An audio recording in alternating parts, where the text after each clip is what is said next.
RPG Day 2021, day 16, 17, 18. What about the other words? The other prompts, the main prompts? I've talked to you about these in my videos exploring PDFs, yes. But the other prompts, well, I will talk to you about them right now. Right, let's begin with tribute. Tribute. Now, I'd like to pay my tribute to a special kind of people surrounding role-playing games. And these are the people organizing role-playing game events. Yeah, I want to pay tribute to them because this is a lot of work. A lot of work. In my life, you know, I've organized many events and I know how much work this is.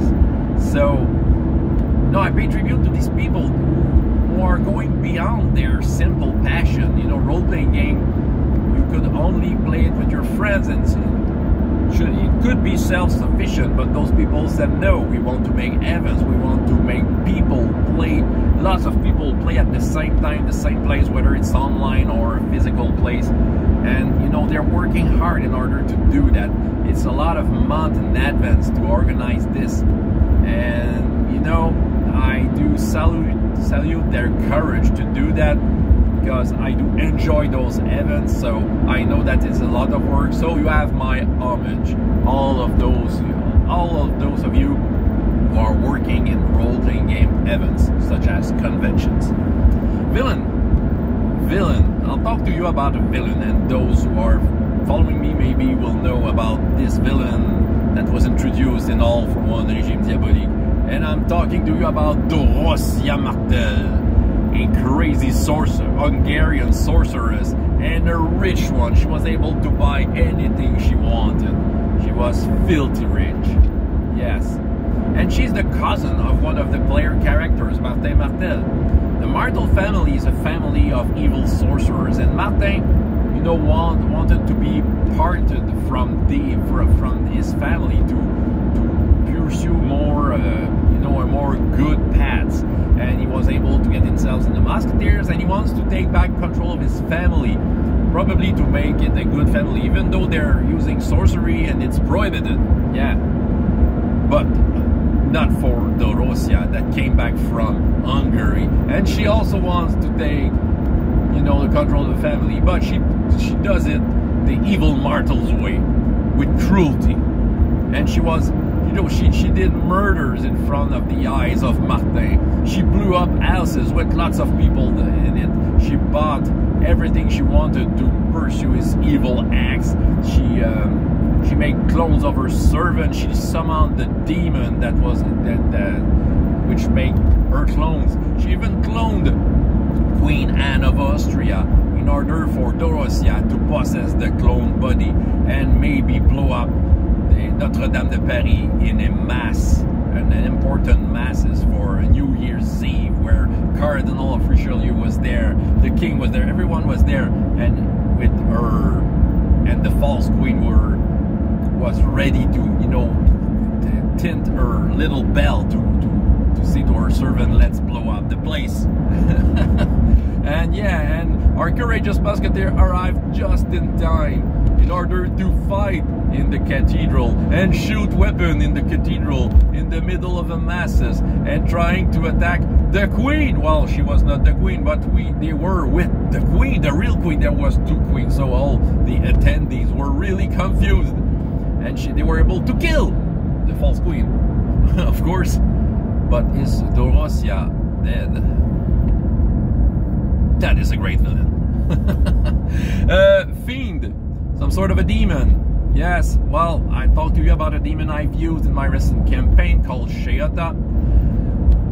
I created her, you know, a long time ago. I had a Dungeons and Dragons campaign in the 90s, and she was there, and I used it in my present campaign.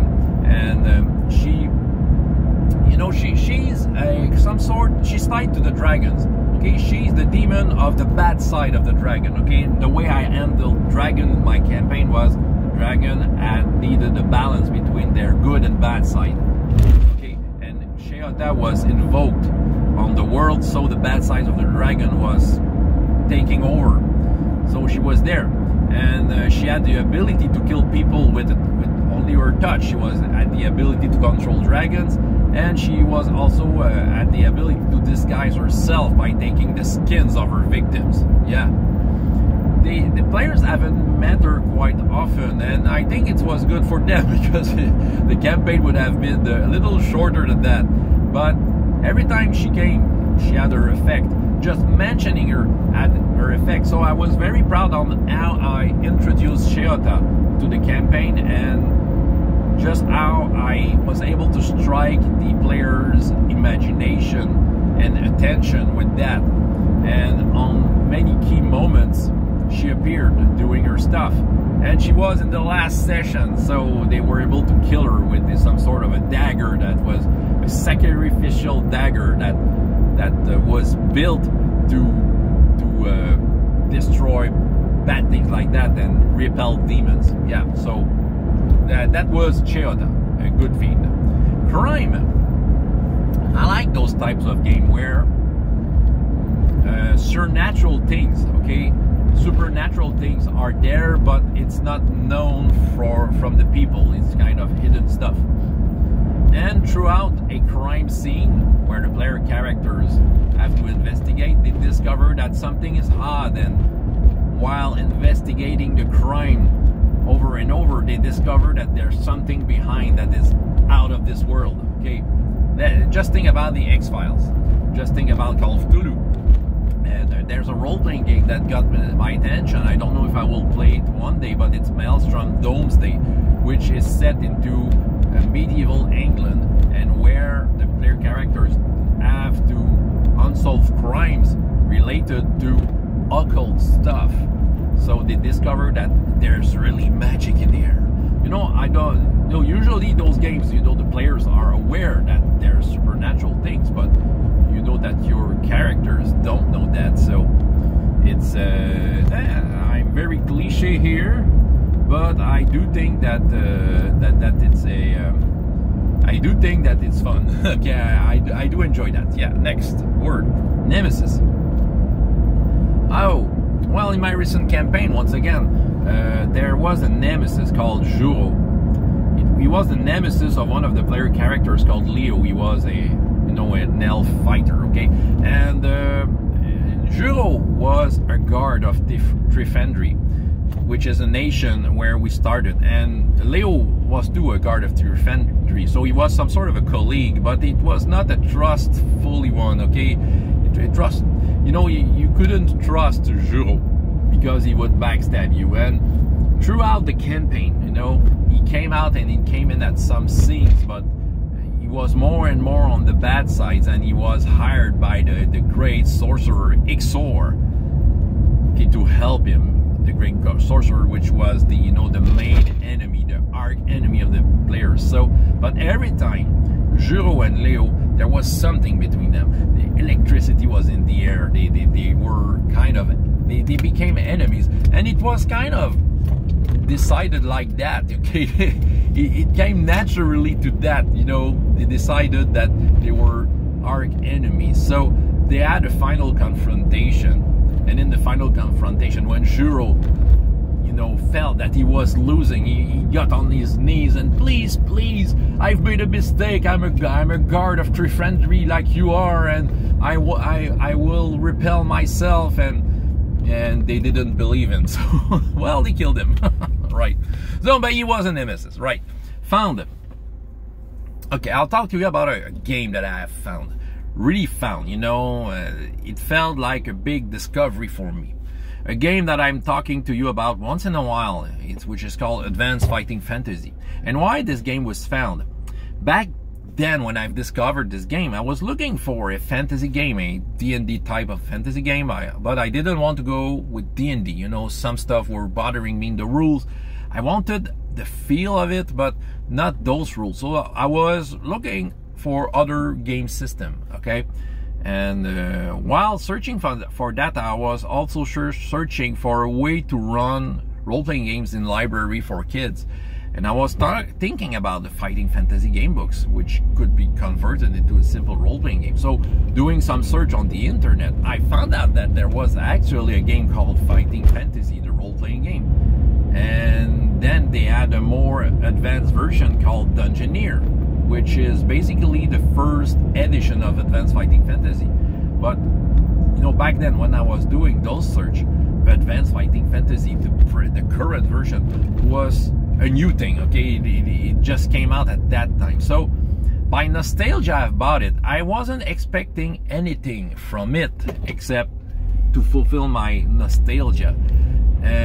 So I've bought it and I began to read it. And that was where I found the game I was searching for. Okay, while reading that, I was really reading the game I was looking for the type of fantasy, the feel, and the way the rules are handled was perfect for me.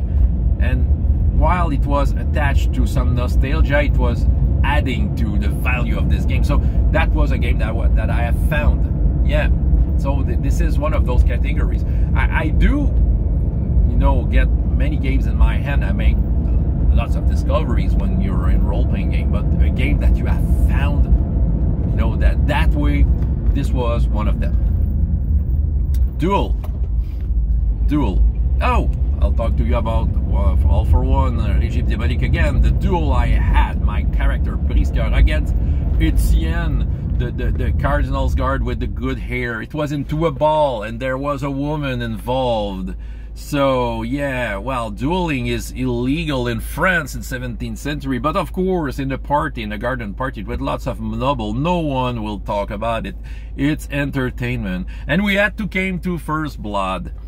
Technically, my character have lost because Etienne was able to hit me first and I was bleeding. But my character, you know, is a set, is that he can cover up things, he can lie.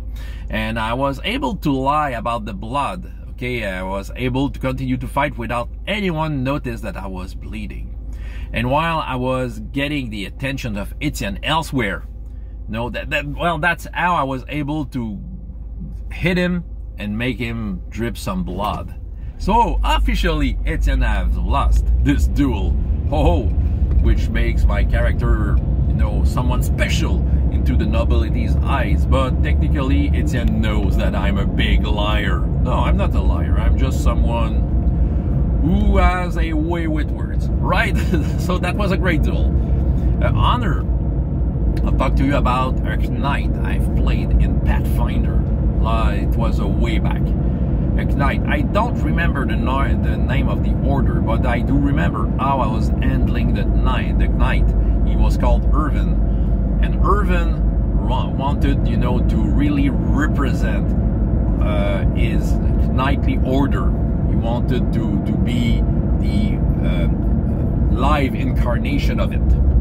While playing, we discovered that his knightly order was corrupted and, you know, was not as right as what the order was saying. So my knight, with his honor, decided that, you know, the knightly order was more than just having the uniform. It was something in your heart. Yeah, that's what honor is all about. And he was, you know, he was sharing adventures with some roguish people of the lower classes, but he learned a lot from them, they learned a lot from him, and they learned a lot from his honor. Yeah, honor will make my character Irvin get forward to talk. He was usually also the one to get the arrows first in him, but nevertheless, it was honor that brought him here. So yeah, so that's what I have to say with honor. And finally, rival. I think rivalries between player characters is fun. You don't need to do that. You can be good friends, you can be just players moving, you know, miniatures on the table without bothering, you know, what they think of each other. Okay, which is great, but you know, part of the role-playing, part of the joy of the role-playing could be through interaction, and rivalry can be a great way to do that. Just think about the classic elf-dwarf rivalry, which is a classic. Many people don't like it, but I think most of the people do accept that. You know, they like that rivalry, and it can add up some spice into a group. Just think about Star Wars and New Hope, how the three main characters doesn't get along very well, despite the fact that they are working together. Okay, Princess Leia thinks that Luke is incompetent, is not competent, and that Han Solo is just a crazy man, okay, crazy selfish man, while Han Solo thinks that the princess is too much into his life, and okay, you know what I mean, okay, and Han Solo considers Luke to be just a small boy who doesn't know anything, okay, you know, that kind of dynamic, which adds up to the spice of what is going on. There's an adventure, there are dangers, but throughout that there are some characters who are struggling to get along, and which adds to the fun, right? So that was my 3 days of the other prompts, day 16, 17, 18 for RPG Day 2021. Stay tuned, because there are 9 days to go through like that. See you. Bye.